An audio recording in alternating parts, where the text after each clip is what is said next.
Hello बच्चों, let's see the question. A parallel beam of light is allowed to fall on a transparent spherical globe of diameter 30 cm and refractive index 1.5. The distance from the center of the globe at which the beam of light can converge is dash millimeter. Here we have to find out the value of the distance from the center of the globe of the final image. Now to answer this question, first we will discuss here the key concept, and here the key concept is given as refraction through a curved surface. Suppose हमारे पास यहाँ पे एक curved surface है जिसके through हमें refraction को find out करना है. इस केस में हमारे पास यहाँ पे सपोज ये हमने ऑब्जेक्ट ले रखा है जो कि हमने एक मीडियम में रखा है जिसका रिफ्रैक्टिव इंडेक्स μ1 है, और यहाँ पे हमारे पास दूसरी जो सरफेस है उसका जो रिफ्रैक्टिव इंडेक्स है वो μ2 के बराबर है.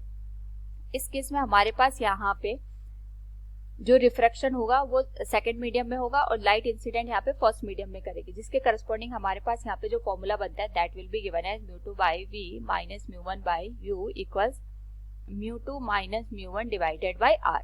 r यहाँ पे जो हमारे पास यहाँ पे कर्व सरफेस है उसका रेडियस ऑफ कर्वेचर को इंडिकेट कर रहा है. क्वेश्चन में यहाँ पे हमारे पास एक स्फेरिकल ग्लोब दे रखा है. इस ग्लोब को हम यहाँ पे दो सरफेसेस में कन्वर्ट कर लेते हैं और इसमें जो लाइट इंसिडेंट कर रही है वो हमारे पास पैरेलली लाइट इंसिडेंट कर रही इस तरीके से.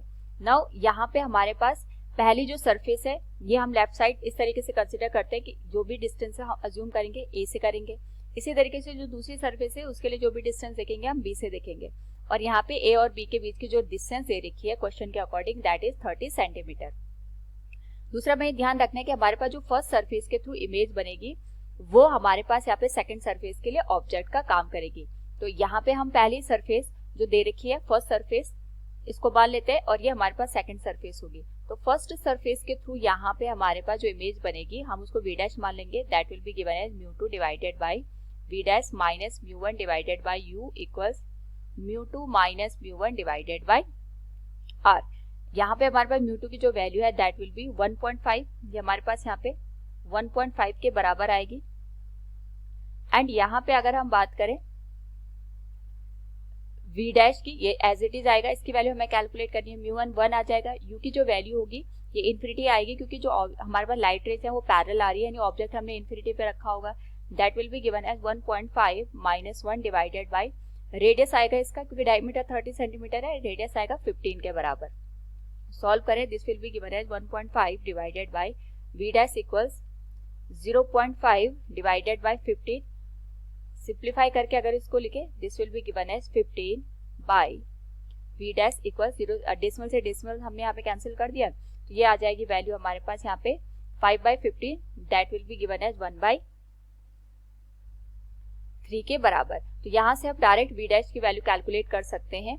v dash will be given as 45 centimetre. इसका मतलब ये अगर हम देखेंगे जो फर्स्ट सरफेस है वो जो इमेज बनाएगा वो 45 सेंटीमीटर पे बनाएगा. 45 सेंटीमीटर का मतलब ये हो गया यहाँ पे 30 सेंटीमीटर तो ये लेंथ आ गई, इससे 15 सेंटीमीटर और आगे जाके हमारे पास यहाँ पे जो इमेज बनेगी उसको हम कैलकुलेट करेंगे. यानी ए से जो डिस्टेंस आएगी हमारे पास v डैश की that will be given as 45 centimetre. 30 तो ये हो गया और 15 सेंटीमीटर इसमें एक्स्ट्रा हमारे पास डिस्टेंस कवर करके यहाँ पे जो इमेज बनेगी that will B v dash.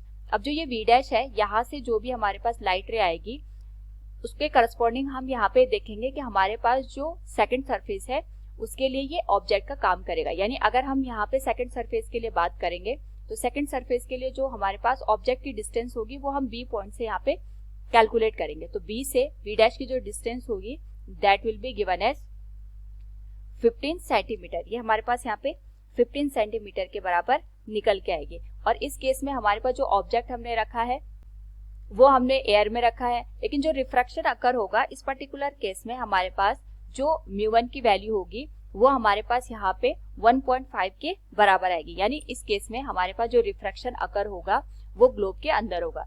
अगर मैं इसको फॉर्मूले में पुट कर दूं यहाँ पे तो this will be again for second surface के लिए हम बात कर रहे हैं यहाँ पे this will be given as μ2 by v minus μ1 by v dash equals μ2 minus μ1 divided by r.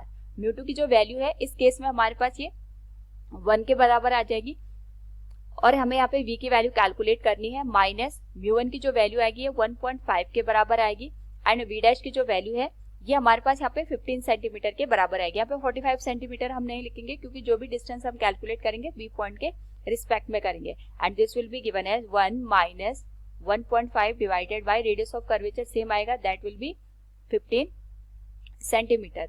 Now question को अगर हम यहाँ पे और सिंप्लीफाई करके लिखें, this will be given as 1 by v minus this will be given as 1 by 10 और value आ जाएगी 0.5 डिवाइडेड बाय 15।